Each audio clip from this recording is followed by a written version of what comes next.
Afternoon is from Jeffrey Dunn. Professor Dunn is an associate professor in the philosophy department at DePauw University. Have I pronounced your institution's name correctly, Jeff? DePauw. DePauw, I beg your pardon. Not doing well at the pronunciations today, am I? So yes, Professor Dunn is an associate professor of philosophy at DePauw and the executive director of the principal of the, sorry, what's the name of your institute? Prindle Institute for Ethics. Prindle Institute for Ethics. Wonderful, thank you. He works on various topics in epistemology, ethics, and the intersection between them, including questions about applying those things to pedagogy. And his talk today is entitled Augmented Reality, Attention and Property. So thank you very much for coming along, Professor Dunn. Please take it away. Great, thanks so much. Can everybody hear me okay? All right, I'm going to share my screen here. Hopefully that's come up there. All right, let me just organize my windows here and we'll be good to go. So this is definitely a new area for me, augmented reality. So it's been a fun chance to sort of explore some other things I've been interested in that maybe have some connection to augmented reality and some ethical issues. I should tell you that the title Attention and Property, it's really like two completely different things. It's if you ever saw the Monty Python sketch when they say, and now for something completely different, that's sort of what this is going to be. It just happens to be two ways in which things that I've been thinking about already intersect with AR. So the first half is kind of about AR and attention, which intersects with some stuff I've been doing in epistemology. And the second part is about AR and property rights. But as far as I can tell, there's not a lot of connection between those two. All right. So augmented reality and attention. And this is the shorter part of the talk. The second part will be a little bit longer. So first, think about what kind of control we have over the beliefs that we form. A controversial claim, but one that I think there's some evidence for, is that much of our belief formation and maintenance is outside of our voluntary control and in fact operates subpersonally. So there's a lot of mechanisms going on in our belief formation. It's relatively rare that we have cases where we can just decide what to believe. Hilary Kornblith argues for this in his recent book on reflection. But what we do have control over is where we direct our attention. So it might be that my beliefs just kind of form on their own, but I can choose where to sort of what to attend to in my environment. I can choose what to read. I can choose what to look at. Just wanted to point out, this is not a new idea. In fact, Descartes in the Discourse on Method writes, good sense is of all things among men the most equally distributed. The power of judging aright and of distinguishing truth from error, which is properly what is called good sense or reason, is by nature equal in all men. The diversity of our opinions, consequently, does not arise from some being endowed with a larger share of reason than others, but solely from this, that we conduct our thoughts along different ways and do not fix our attention on the same objects.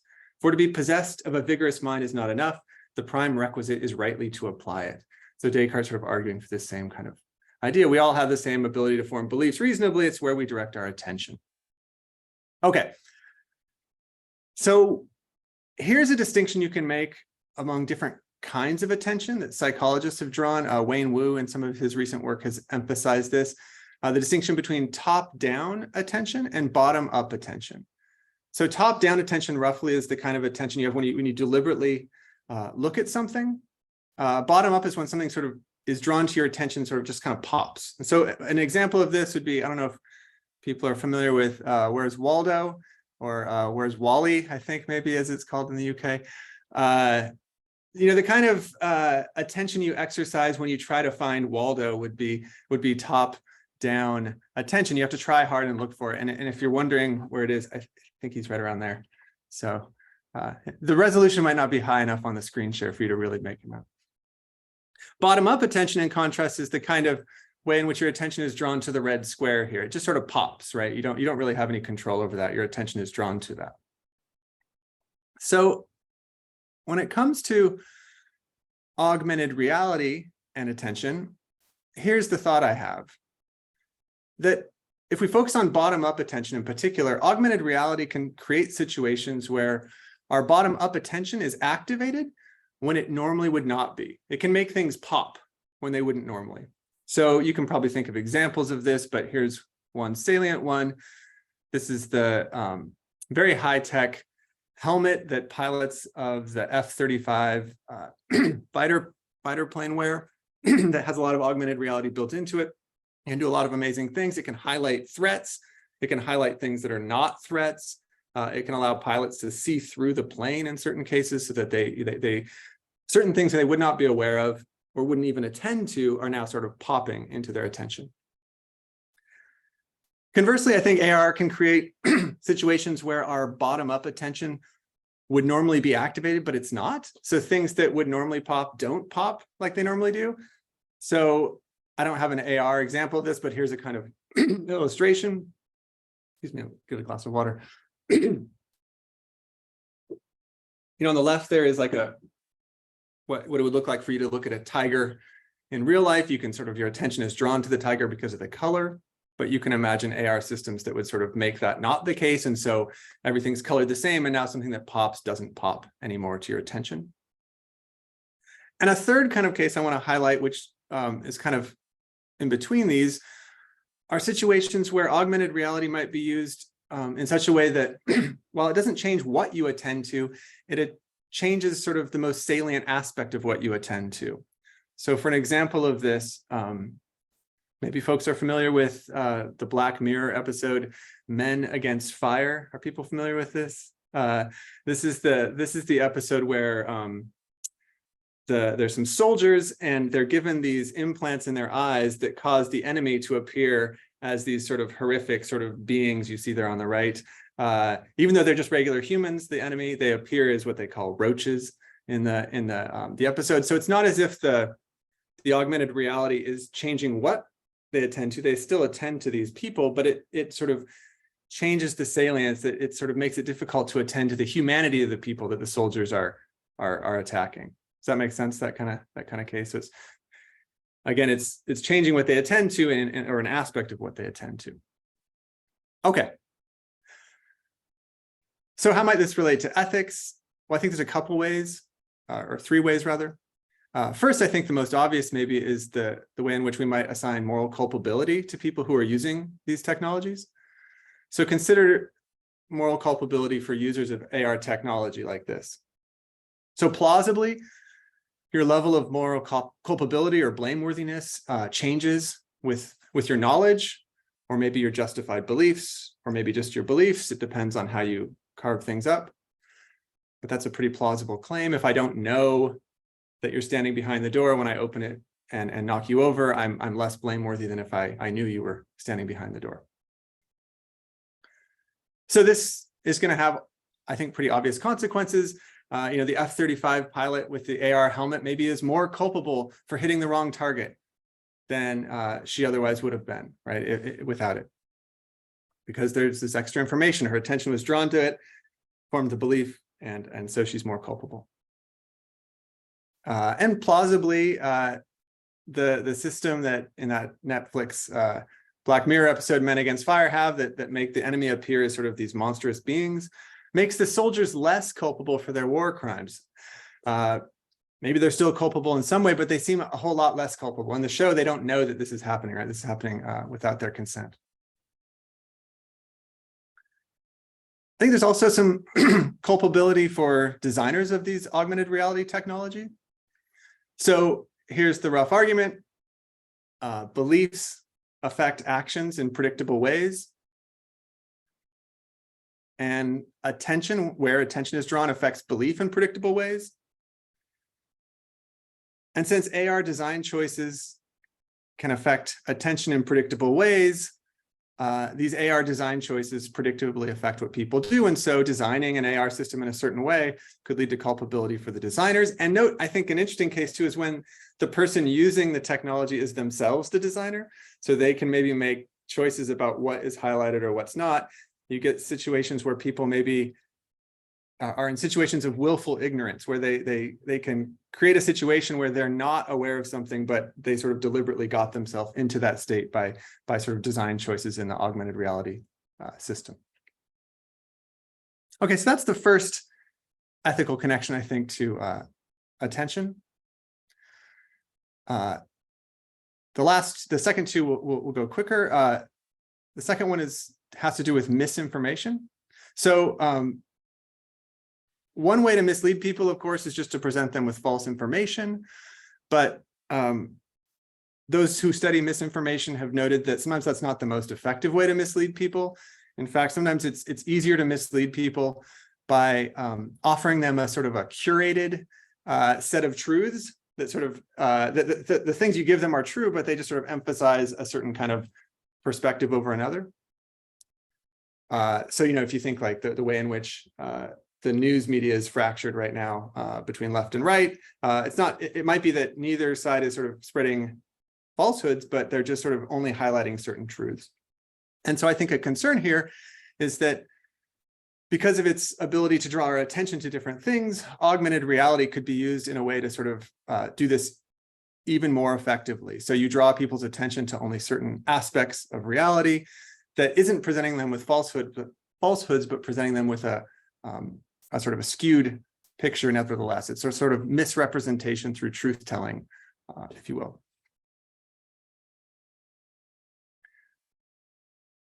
Okay, finally, just wanted to note how this might relate to decision-making, and in particular, the way in which decision-making depends on the alternatives that you're focused on.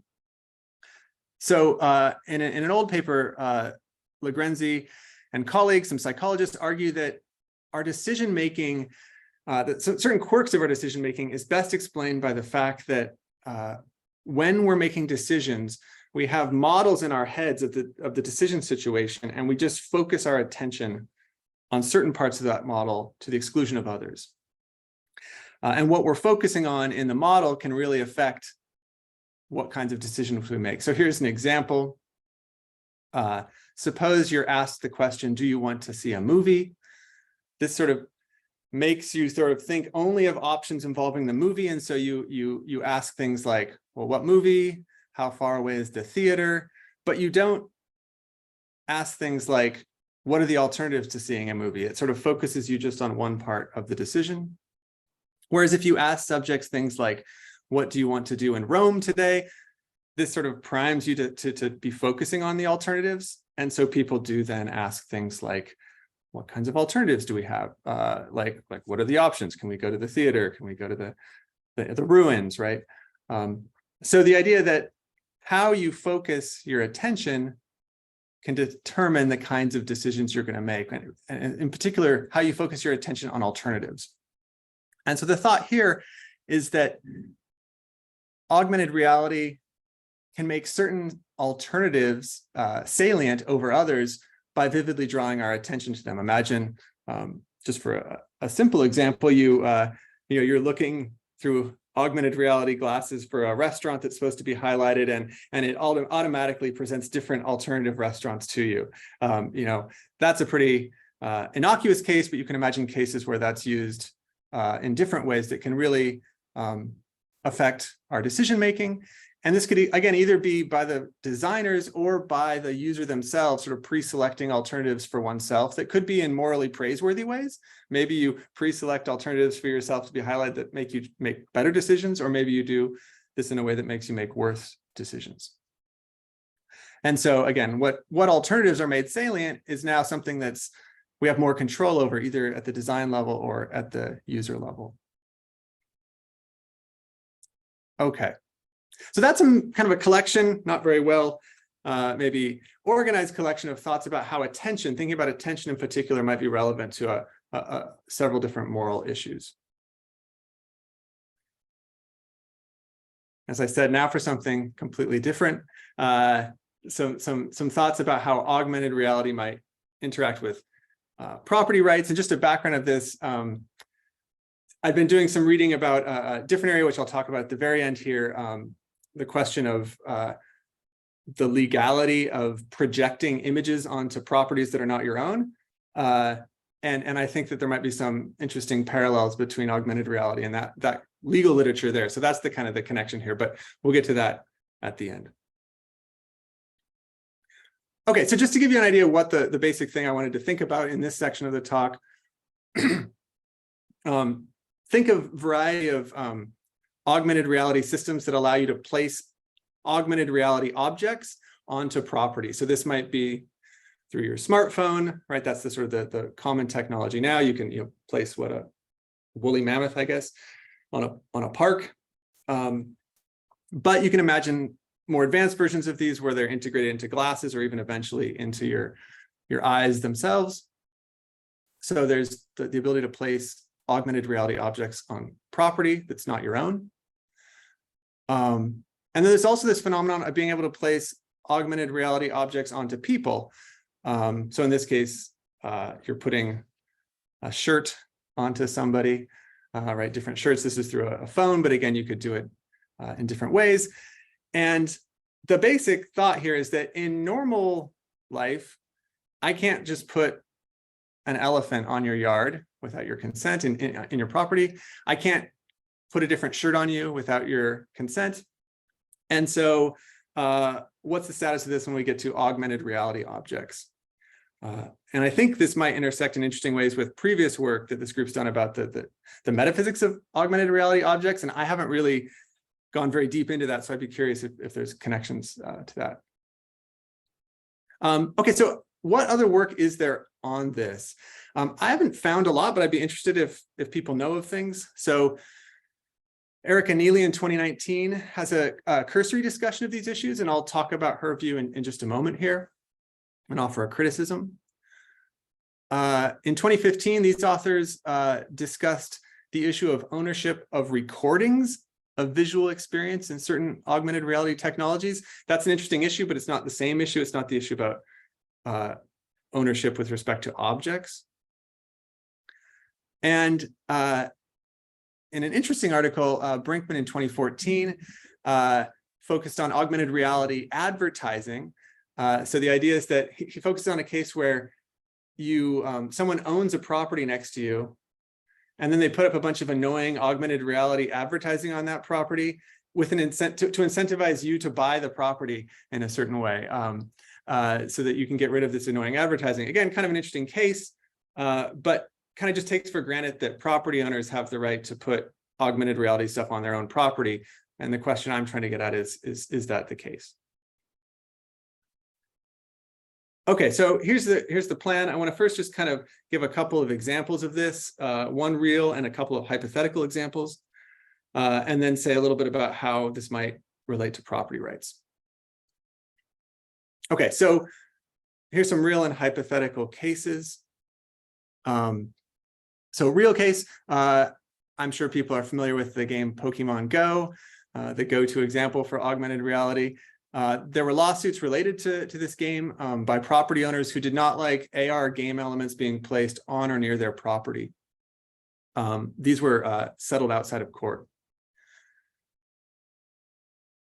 Here's some more hypothetical cases. So imagine there's an AR system, and AR advertisements or political slogans are made to appear on your property or your home or your private business, right? So any user of this AR system now will see like Trump for president sign on your, in augmented reality, even though you didn't sort of put it there.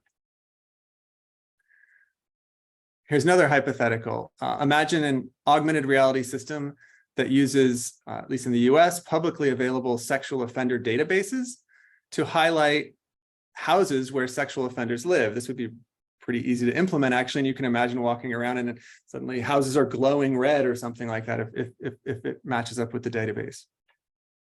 You could see that being useful. You can also probably think about why that might be troubling in certain ways. Here's another hypothetical. Imagine an augmented reality system that projects advertisements or slogans onto people. So even though I'm not wearing a Nike shirt, it projects the Nike logo onto me. And finally, imagine a system that highlights people according to different attributes. So it, cross-references sort of social media and, highlights people who are single or those of a certain religion or those who have committed crimes, right? Sort of pop up in different sort of colors. So I think these all raise tricky issues. I think you might think that the questions about property are different than the questions about projections onto people. I think that's probably plausible, although the view I'm going to kind of land on, there'll be a sort of those will come much closer together than you might have thought, at least on the view I'm going to sketch. Okay. So property rights. What should we say about this? Well, when it comes to physical objects, we tend to think that, well, I'll think of it this way, that when it comes to physical objects, property rights are sort of grounded in a right to exclude something.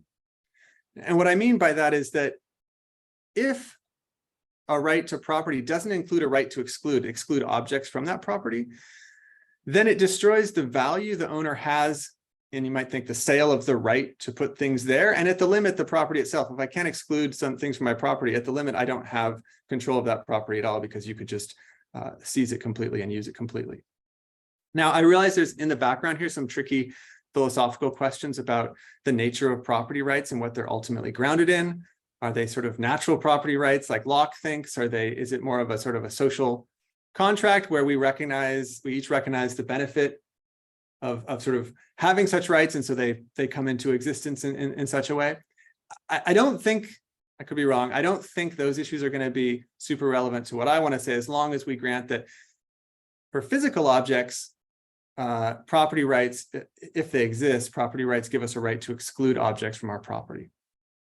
And then the key question, what about augmented reality objects? Can they be excluded too? So if you put a augmented reality elephant on my property, can I have you, do I have a moral right to tell you to take it away? Okay, I think how we answer this question might depend on the kinds of AR systems we're thinking about. And I'm going to make a distinction between three different kinds. And maybe there's further distinctions we could make, but the three kinds of systems I want to think about, first call it the first single sphere augmented reality. This is a term I took from Neely's paper. This would be like there's a single augmented reality system and everybody's has access to it. Does that make sense? So it'd be like if the elephant's on my yard, everybody who gets into the system can see the elephant on my yard. There's just one we're all using the same system.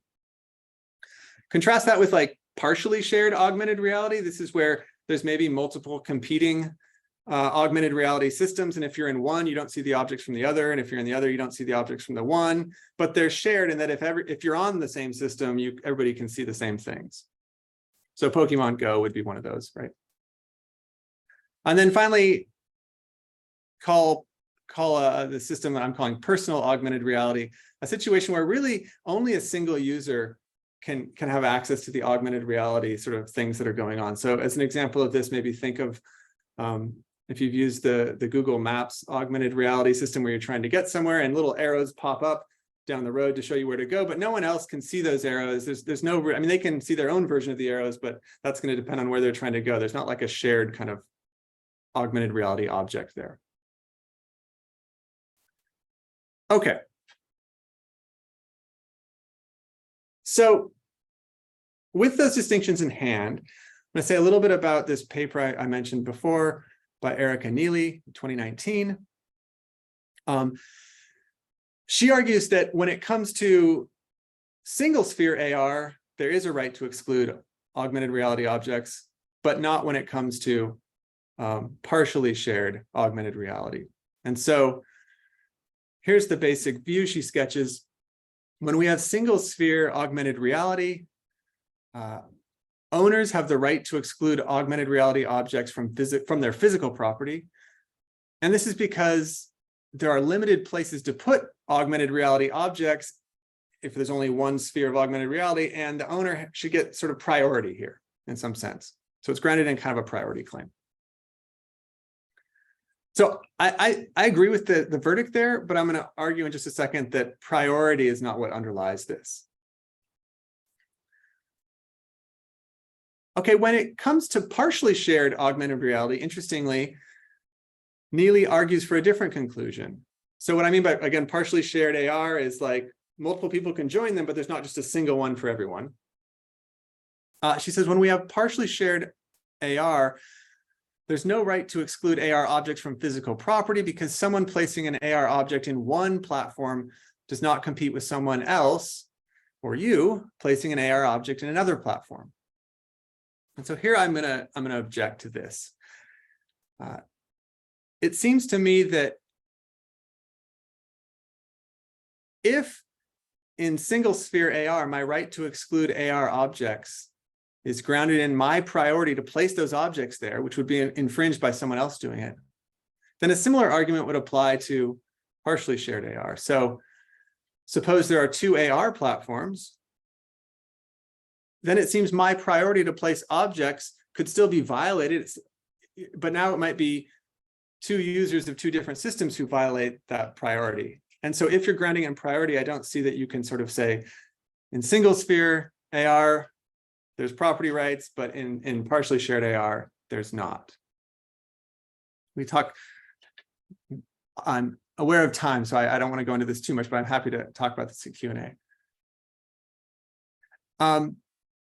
So what I'm trying to argue here is that if it's priority in some sense that grounds the right to exclude AR objects from your property, I think that would apply to both single sphere AR and partially shared AR. But I actually don't think priority grounds such a right. And I think using a different example Neely gives maybe will help to see why I think that doesn't apply. So here's the example she gives. She's talking about partially shared AR. So there's these shared ARs, but not a single one. And she gives this example. I'll go ahead and read it. She says, suppose a Jewish family makes no particular effort to hide their religion. They have a mezuzah by their front door. They have a menorah in one of their windows during Hanukkah, and so forth. Essentially, their religious affiliation is public knowledge to anyone who passes their house and is observant. Augmenting their house with religious information is thus not clearly an invasion of privacy. So she's imagining a system where you sort of tag their house as being a house that belongs to a Jewish family. So it seems to me that in this particular case, and she says, right, it's not an invasion of privacy, and because it's partially shared AR, she says there's no priority claim, so this seems okay on her view. I guess it seems to me that this is still problematic, morally speaking, and it's because in this hypothetical, even though the Jewish family has not made an effort to hide their religion, excuse me, it seems to me they should have some control about the manner in which that information is communicated. And it might be that, you know, flagging their house with a certain color is not the manner in which they want to communicate that information. And so it seems to me that the fundamental question about sort of these property rights question really is less about priority to a space, but rather sort of a right against appropriation, or the right you should have to be able to control the way in which you are presented publicly in a certain way, if that makes sense. So the right, you know, a kind of almost like a name and likeness kind of right to control the way your yourself or your family is presented publicly. And I think that might extend to property too. So I think on this view that owners then have the right to exclude AR objects in any shared AR system, whether it's single sphere or partially shared, but not because they have a right to sort of like our priority to that space, but rather because they have a right to how they're publicly presented. I think this would then mean that you wouldn't have a right to exclude AR objects in a personal AR system. So if I have an AR system that only I have access to, there wouldn't be a moral right to exclude. Someone could go and put objects on your property there. The kind of argument I've given only applies to the more public versions of AR.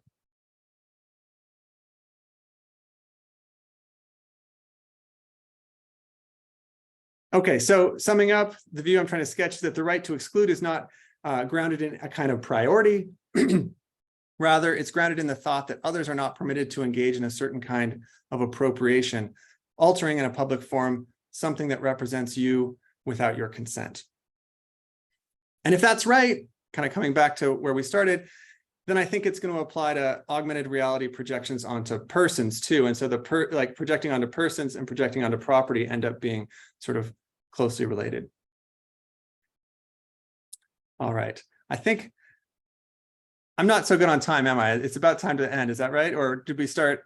We started slightly late, Jeff, so you've got about another 8 minutes if you want them. But oh, do I? Okay. Don't keep going for the sake of it. Okay. Well, I hope I haven't been going too quickly then to make this comprehensible. I will skip over these objections, but maybe we can come back to them here in the Q&A. But I want to get to the sort of the policy question too, because I think that's an interesting part of this too.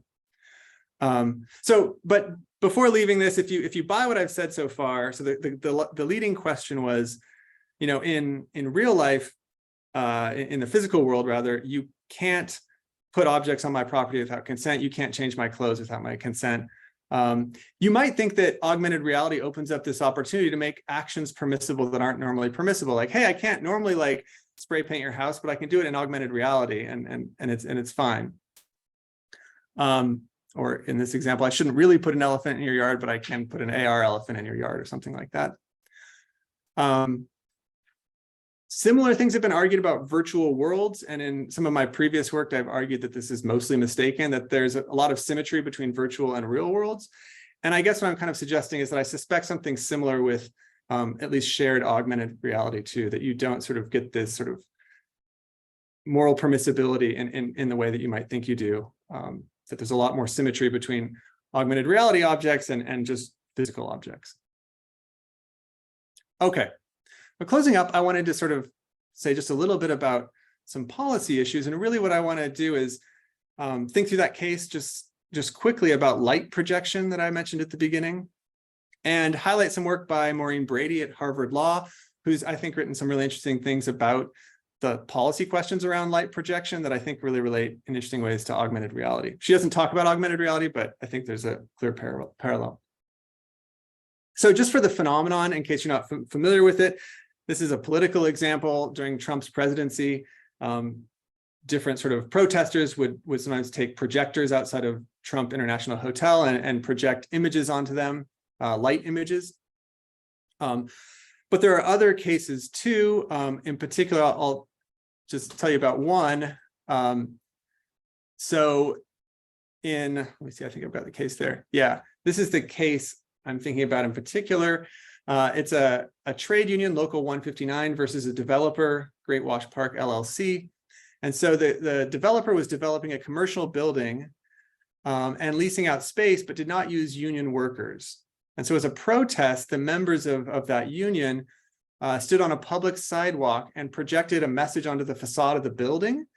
And the message detailed health code violations from some of the restaurants who were tenants in the building, sort of as a way of sort of a protest, right? So saying all these ways they'd violated health code. The Great Wash Park, the developer, sued the union, and it went to court, and wanted to think about that case a little bit. So they sued for trespass. That's important, I guess. So trespass there's two ways of interpreting it in the law. The traditional rule says that a trespass only occurs where the invasion of land occurs through a physical, tangible object. Courts have found that light is not a physical, tangible object. You might dispute that, but that's how they found. And so they found that it wasn't trespass on the traditional rule. There's another view of trespass, which says a trespass may occur when intangible matter, such as particles emanating from a manufacturing plant, cause actual and/or substantial damage. Now, the key thing here, though, is that courts have always interpreted substantial damage as physical damage to the property and not reputational damage. And so because this might have hurt the bottom line for the restaurants, right, it didn't cause any damage to the building, right? When the light was shut off, nothing was harmed. And so there was no trespass claim found. And so this claim was decided in favor of the union, not in favor of the developer. Maybe for time, I'll skip over this here too. Here's what Maureen Brady says about projection. She says, no cases found light to be a trespass. And early light cases suggested that light alone could be actionable in nuisance only if it caused significant harm. Again, that's physical harm, typically interferences with sleep, or maybe in the most unusual of circumstances, some physical damage, if the light's like a laser and it like damages the building. Because temporary projections have not caused these harms, courts have found nuisance and trespass do not apply. And so my thought here is that if you buy the case I made earlier, that there's a kind of a moral right to exclude AR objects from your property or your person, it's going to be really hard to sort of make the law align with that as currently written. And it doesn't look like AR objects are physical, tangible objects, or, I mean, I guess here's where the metaphysics come in, maybe they are, but I can't imagine courts finding that if they don't find light to be a physical, tangible object. So this would rule out AR objects as trespass, being some sort of trespass. AR objects can indirectly cause physical harm to a property, like if putting them there causes humans to sort of go after them or something like that and cause some damage. But that's rare, and moreover, if that happens, there's actually a physical object that's trespassing. And so I think we're not going to get, I don't think objects are going to be ruled to be trespasses in that modern view either, except for in a very limited set of cases. And so it looks like there's the law is going to treat AR objects, if there's not been cases yet that have actually gone to court, it's going to treat them a lot like light. And just in closing, I'll stop now just to leave time for Q&A, but I just wanted to note that Maureen Brady makes a proposal with respect to projections that maybe relates to AR objects. She says light projections violate owners' rights to present their property as they wish, since this presentation communicates their identities. So her idea is that you have a right to sort of communicate your identity, and part of how you do that is with your property, and so you should have control over things being projected. And that because legal precedent holds that communicative uses of private space by someone other than its owner have typically required easements, leases, licenses, or other forms of property relationships. That her conclusion, sorry, just skipping ahead for time, that the law should recognize a general right against appropriation, which would apply not just to name or likeness, but also to property, and that would sort of help with these light projection cases, she thinks. And to my mind, that lines up nicely with the kind of arguments I was trying to make about AR objects in the previous section. And so maybe there's some interesting policy connections here too. All right. Apologies if I went over time there a little bit. Thanks very much. I'll stop there and see if there's questions. Brilliant. Thanks ever so much, Jeff. You didn't go over time, by the way. It was because I spent a bit longer doing my introduction that we're running ever so slightly, and we'll make up that time by having a slightly shorter question session. So, folks, as usual, please use the hand function to indicate that you'd like to ask a question, or you can write write to me in the chat. Please put a Q privately to me in the chat if you have a first question, and if you'd like to ask a follow-up question, then just put sort of something else in there as well. Neil, maybe you could kick off. Yes, hi, yes, Jeff. Thank you for a really good talk. It seems to me there's a fundamental connection between part 1 and part 2 of your talk, particularly in issues of privacy, because part of what AR does is it focuses attention. So if you imagine WALL-E in a crowd and you put an AR thing on that focuses and puts out WALL-E, so therefore you've got a privacy issue. I think this could be dealt with possibly as privacy. And I think also Barbara Streisand's house, where she was quite fine until she got annoyed that somebody put a photo on the web. I wonder if you'd like to comment on the possibility of privacy as an issue there. Yeah, can you say a bit more how you see the privacy issue playing out with respect to the property kind of questions I was dealing with in the second half? Yes, certainly. If I want to point out sort of somebody, a celebrity lives locally, they want some privacy, I get people with AR, perhaps in your first case, the single sphere, I put on, Bill Gates' house, so anybody who's wandering around sees it and can go and annoy Bill Gates. Yeah, okay, good, yeah, I see. Yeah, that's interesting. Thanks for suggesting a way in which they're connected. Two separate things. I guess I was thinking that I think there are some privacy considerations when it comes to the augmenting people's property in the ways you said. I think the case you gave about celebrity is a good one. I think the sexual predator kind of case might be one where it feels like there's a violation of privacy going on. I guess I was thinking maybe there might be cases where the right to privacy is not relevant, but still you have a right to exclude an AR object from your property. So it's not that it's calling attention to you. Maybe there's so many, so many people's houses are augmented that it's just a mess. It doesn't draw your attention to any particular house, but you still have some moral right to sort of control how your house is being augmented or something. Does that make sense? So I was thinking maybe there's cases that extend beyond mere privacy cases, although I think privacy would be a central consideration.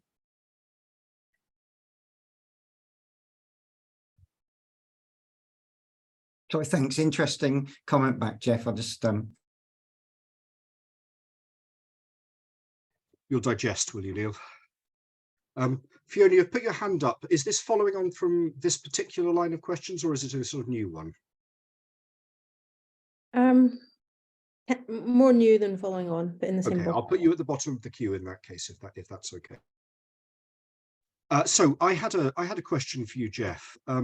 Thanks. It's a really interesting proposal. I was wondering whether your way of explaining why there might be rights against AR projections in shared cases or single space cases depends upon something which it's quite difficult to discern, which is whether in a particular case an AR projection or an AR object is perceived by people in a way that reflects upon the owner of that property.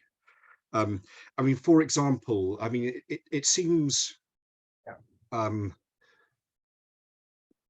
it seems rather strange to think that somebody might look at a virtual reality mammoth in somebody's garden and come to any views or beliefs about the owner of that house as a result of seeing that. There might be things in other circumstances, especially kind of covert AR, where that mightn't be the case, where somebody might come to believe something in a way that violates a person's right to presentation of their identity.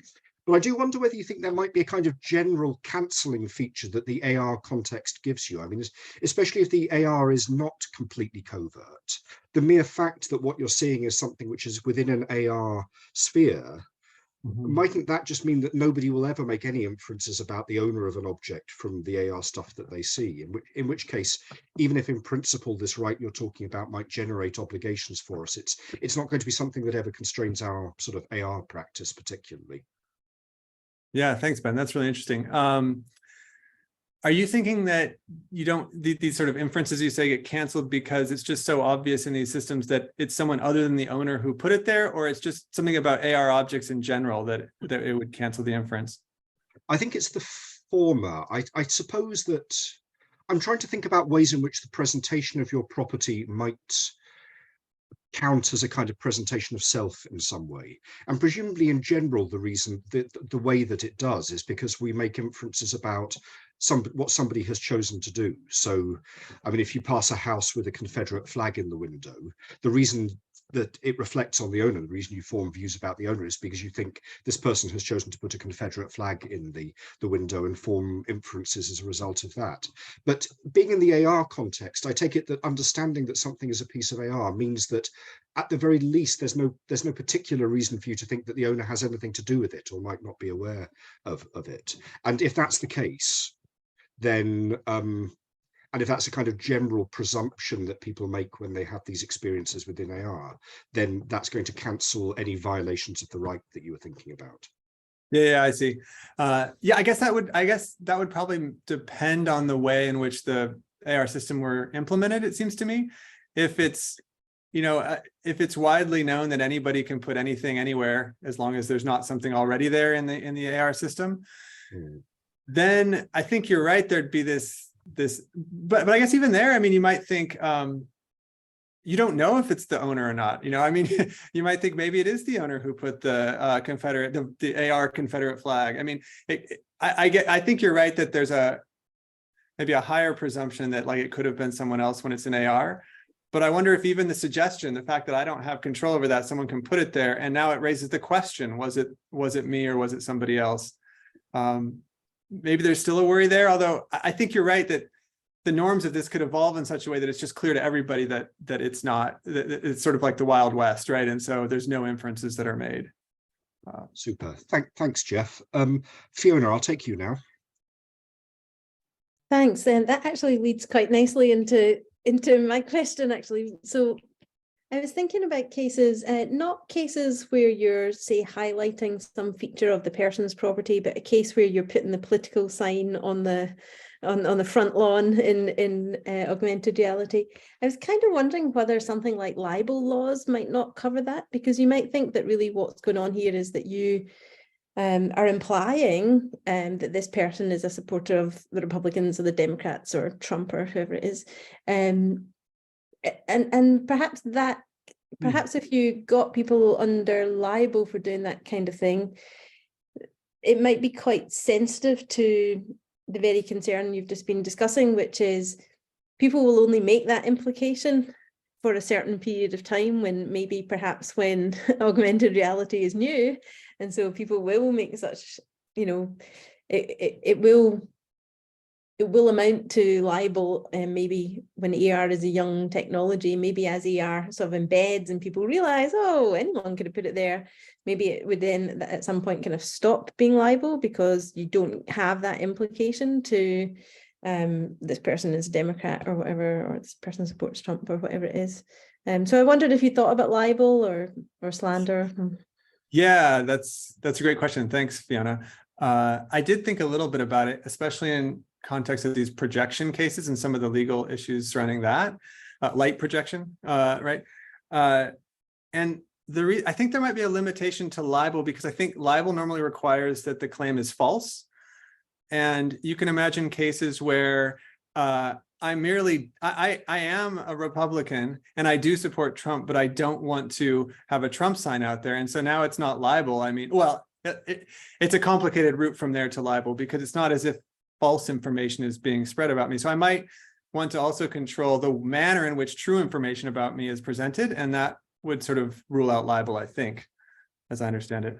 Yeah, so that's why I sort of said, it's not like highlighting something that's already there. So I take your point that, yeah, actually the considerations have to be a bit broader than that. But in cases where there is misrepresentation, then maybe slander or libel might cover it. I take your point though, that there's still something you might find troubling about cases about highlighting true information, which I see what you mean by highlighting. Yeah. So I think I agree with you. But was thinking maybe there's I mean, it's interesting to think about this. Like, do these feel like two does the false information versus the highlighting true information in a manner you didn't want to be highlighted feel like those are like really two fundamentally different cases, or do they feel like they should fall under one sort of like, there's just one single kind of thing wrong about this, and it's sort of incidental that one is false information and one is true information? I guess I was pushing for the unified view there, but I can see, especially as a policy question, you might want to divide these up and sort of use policies we have to address this. Can I say something else, Ben? Actually, I've got a couple of people in the queue, Fiona, so I'd rather carry on if that's okay. Ding, I'll take you next, please. Hi, thank you so much for this very interesting talk. I have a question about the Pokemon Go case. So my intuition go with you that if there is a cute monster placed in your garden, I think the owner of that property should have some saying over this issue. But then my intuition goes kind of puzzled, because what if Google Maps place a virtual tag in your yard, marking that, look, this is number 168 Oakville Street? Does this kind of virtual tag somehow violate the property rights of the owner? And I kind of get puzzled. And if you think for even like back into the old times, we might have this kind of tag in the local paper map, right? So the paper map might mark this property as number what street. So in that case, I don't think there's any violation of the property rights of the owner. And the paper map, if we think it as a very detailed, well drawn map, it is kind of very weak sense of augmented reality, or like, I mean, it's just like it looks to me there's a continuum, and at which point the tag becomes kind of violating or offensive, and so we need the property right to give the owner some kind of saying. So that's my question. Yes, I want to hear what you think. Yeah, that's a great question. And I'm afraid I probably don't have anything really insightful to say here, other than I think I share your worry that there seems like you can kind of get this Sorites-like case where like there's one that seems clearly like a property rights being violated, and then you go to the point where it's like maybe it's merely just giving an address or something like that floats above the house, and it's hard to see that feels really like there's any violation going on there, or that for some reason the address needs to appear on the street rather than the property to sort of like protect the owner. I'm with you there that those cases I think are, yeah, I share your intuitions, and I'm not sure what to say about that. And I think the analogy to the map is a good one, because it seems like there's nothing wrong with maps. No one's, yeah. So I'm sorry, I don't have anything insightful to say other than I agree with you. I think there's a tricky question here.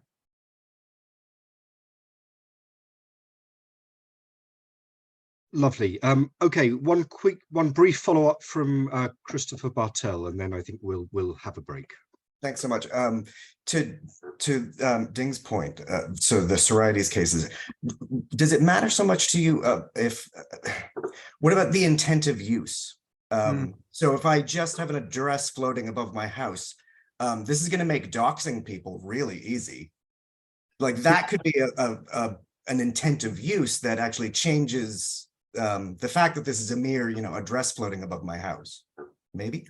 Yeah, I mean, yeah, that's a good point. The intent could matter. I suppose there's other things, like now that I think about it more, if I already have like my house numbers in physically on my house, then maybe merely putting the same numbers right above the the house in augmented reality is less problematic. Yeah, but I definitely like once you start including more information, that like just the address seems less problematic, but if it starts having like my name or something like that, that's where it seems to have these worries about like doxing, and that would be a different case than I think a map. I think maps don't normally have people's names of who lives there; they just have the property address, right? Yeah. Okay, folks. Well, thank you. Apologies to the people on the queue that I didn't manage to get to, but I think we should have a wee break before our next talk. But in the meanwhile, I think we should thank Professor Dunn for an extremely sort of stimulating presentation. Thank you.